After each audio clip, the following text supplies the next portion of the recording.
22 एकड़ में फैले इस पार्क का उद्घाटन किया और उस दिन ओरिजिन के 2 पौधे लगाए, जिसमें एक बोधगया से लाया गया था और दूसरा श्रीलंका के अनुराधापुर से। बुद्ध स्मृति पार्क का मुख्य आकर्षण है पार्क के बीच में स्थित पाटलिपुत्र करुणा स्तूप। इस पार्क में प्रार्थना करने के लिए ध्यान कक्ष भी है। ये ध्यान कक्ष प्राचीन मठों से प्रेरित है। यहाँ 60 वातानुकूलित कक्ष हैं, जहाँ के पवित्र स्तूप के दर्शन किए जा सकते हैं।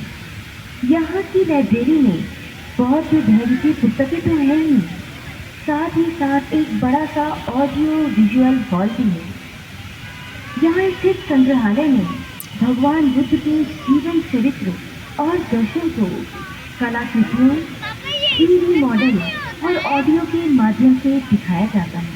अंग्रेजों के वक्त यहाँ बांकीपुर सेंट्रल जेल था। हम इतिहास के बीते दिनों में तो नहीं जा सकते, पर इस लेजर शो के माध्यम से हम ये देख सकते हैं कि हमने अपनी यात्रा कहाँ से शुरू की और कहाँ तक पहुँचे हैं। लेजर शो का भरपूर आनंद उठाएं। Oh wow.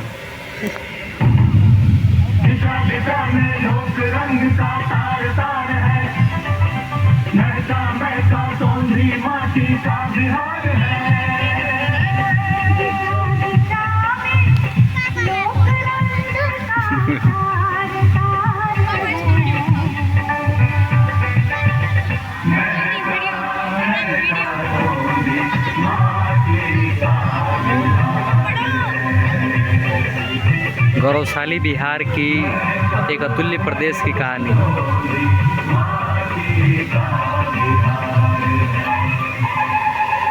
लाइट बंद कर लीजिए, लाइट बंद कर, लाइट ये बंद। इतिहास के बीते दिनों में तो हम पीछे नहीं लौट सकते, पर हम ये तो देख सकते हैं कि हमने अपनी यात्रा कहाँ से शुरू की और कहाँ तक पहुँचे हैं।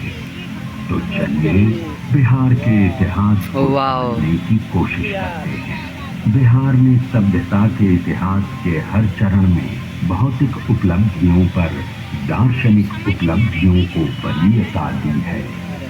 यही कारण है कि हर संक्रमण के दौर में लोगों ने बिहार की तरफ रुख किया है।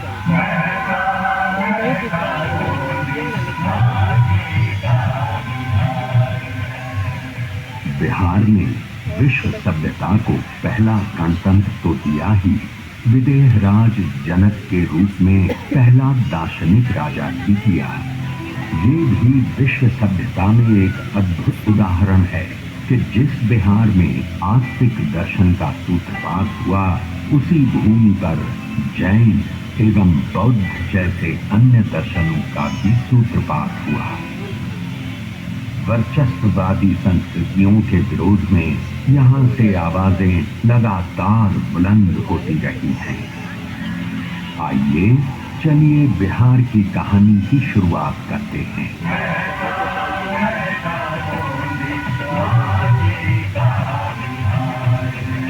शताब्दियों पूर्व बिहार के ऋषि विश्वामित्र ने भारतीय सभ्यता और संस्कृति को तत्कालीन संकीर्ण और रूढ़ मानसिकता से ऊपर उठाकर एक नई चेतना दी।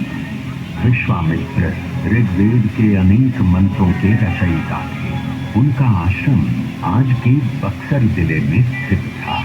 राम और लक्ष्मण को लेकर उत्तर बिहार में स्थित विदेह की सीता से मिलाने का काम विश्वामित्र ने भी किया। लोग जब अपने जीवन के सच, औचित्य, संवेदना और विडंबनाओं का प्रतिबिंब किसी व्यक्तित्व में पाने लगते हैं, तो उससे हद तोड़कर जुड़ने लगते हैं।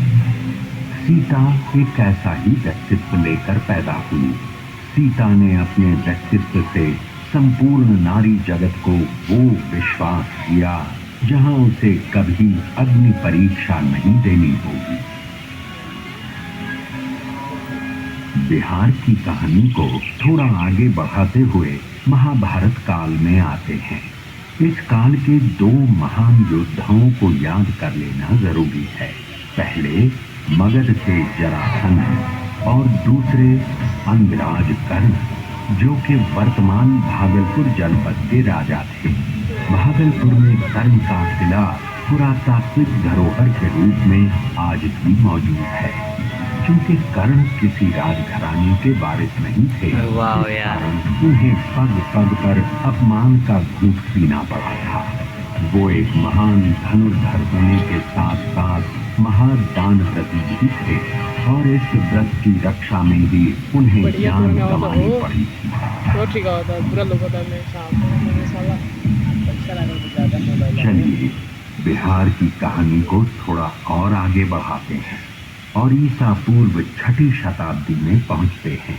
मगध बौद्ध धर्म। विश्व के इतिहास में ये वो दौर था जब पुरानी मान्यताओं को चुनौती दी जा रही थी।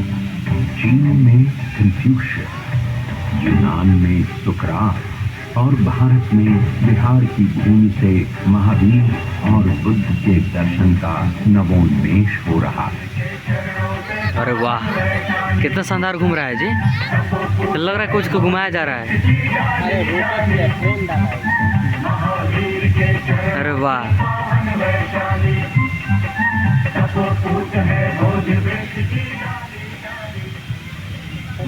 भगवान महावीर राजघराने में जन्म लेने के बावजूद बचपन से ही पैसा सद गया लोग जी, विरक्त रहना पैसा वसूल। चाहते थे। 30 साल की उम्र में वे और चिड़ियाघर से वाकई मानी अच्छा जंगलों में बिताए एक्सपीरियंस मिल रहा है। और 12 वर्ष की कठिन तपस्या के बाद उन्हें आत्मज्ञान प्राप्त हुआ। इसके बाद उन्होंने पैदल घूम घूम कर लोगों को अहिंसा का पाठ पढ़ाया और जीने का तरीका बताया।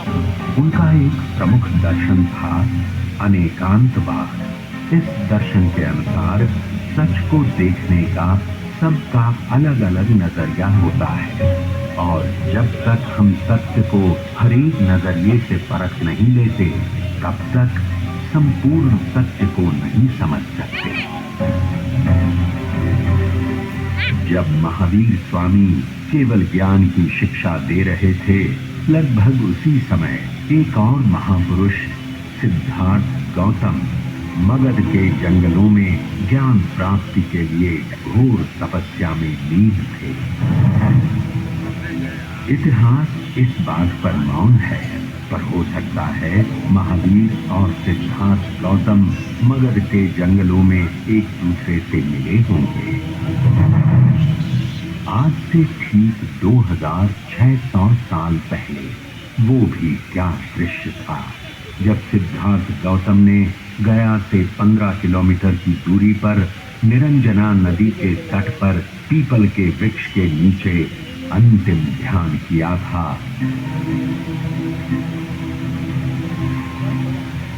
और माया के सम्राट मार ने अपने सारे दनुजों को उन पर छोड़ा था और धरती उस संघर्ष की साक्षी बनी। संपूर्ण बौद्ध जगत में बोध गया कि इस जगह को यूं ही ब्रह्मांड का केंद्र नहीं माना गया है। बुद्ध ने बताया कि 2 अतिवाद हैं, एक तरफ जीने का भोग और दूसरी तरफ आत्मदमन। एक है खाओ पियो और मौज करो क्योंकि कल मृत्यु है। दूसरा कहता है सारी इच्छाओं को मार डालो क्योंकि इसी के कारण पुनर्जन्म लेना पड़ेगा। उन्होंने इन दोनों रास्तों को छोड़ने को कहा।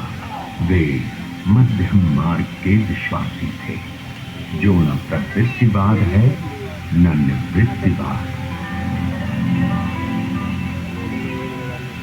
अब हम बात करते हैं मगध के राजा बिंबिसार की।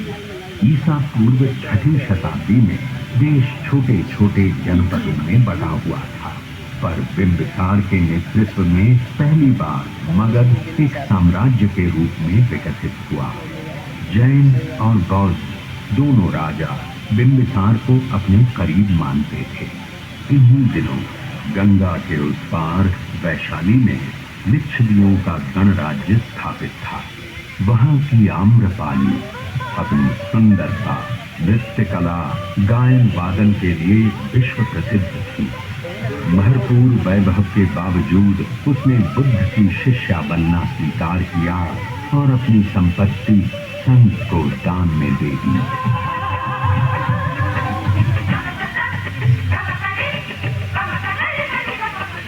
उधर राजनीति के क्षेत्र में बिंबिसार के पुत्र अजातशत्रु ने सामरिक दृष्टि को समझते हुए मगध की राजधानी को राजगीर से पाटलिपुत्र स्थानांतरित करने का फैसला किया और उसी समय राजगीर की सप्तकर्णी गुफाओं में बुद्ध के 500 शिष्य 6 महीने की संगीति के बाद त्रिपिटकों का संकलन किया। बिहार की कहानी को और आगे बढ़ाते हैं और ईसा पूर्व 3री सदी के पाटलिपुत्र में पहुंचते हैं।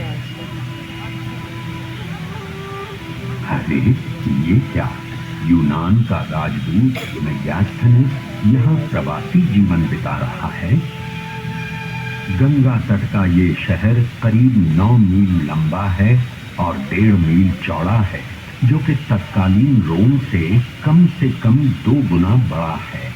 शहर चारों ओर लकड़ी की दीवारों से घिरा है। लगभग 570 बुर्ज हैं और आने जाने के लिए 64 दरवाजे बने हुए हैं। शहर के चारों ओर सुरक्षात्मक खाई है। लोगों की जो शानो शौकत है वो संसार में कहीं भी नहीं है। शासन की बागडोर चक्रवर्ती राजा चंद्रगुप्त मौर्य के हाथ में है और उनका मार्गदर्शन कर रहे हैं राजनीति और अर्थशास्त्र के आचार्य महापंडित। यार आना बहुत सफल हुआ मेरे लिए, मजा आ गया। सिकंदर के आक्रमण को न केवल रोक लिया गया है बल्कि उसके हमको पर्सनली बहुत मजा आ रहा है। केकर को हराकर पुरु के हार का बदला भी ले लिया गया है।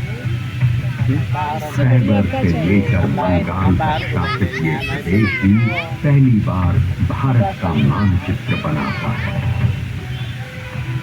चलिए अब बात करते हैं उस शख्स की जो किसी को संत दिखाई देता है तो किसी को सम्राट, किसी को वो मनुष्यों को परखने वाला नीतिज्ञ, तो किसी को वो ऐसा विजेता दिखाई देता है जिसने विजय के दुष्परिणामों को देखकर युद्ध को त्याग दिया हो। कलिंग युद्ध के बाद बुद्ध धर्म अपनाने वाला ये शख्स और कोई नहीं बल्कि चक्रवर्ती राजा अशोक थे। सोचिए वो भी क्या परिवर्तन हुआ होगा जब शासन का संचालन लिखित अभिलेखों पर शुरू हुआ होगा। जहां लोग दीवारों से साम्राज्य की सुरक्षा करते हैं, उसने अपने शासन का विस्तार 84,000 स्तूप बनाकर किया। सचमुच अद्भुत थी राजा अशोक की सोच और ये कोई आश्चर्य नहीं कि आजादी के बाद राष्ट्रीय ध्वज में अशोक के धर्म चक्र को अपनाया।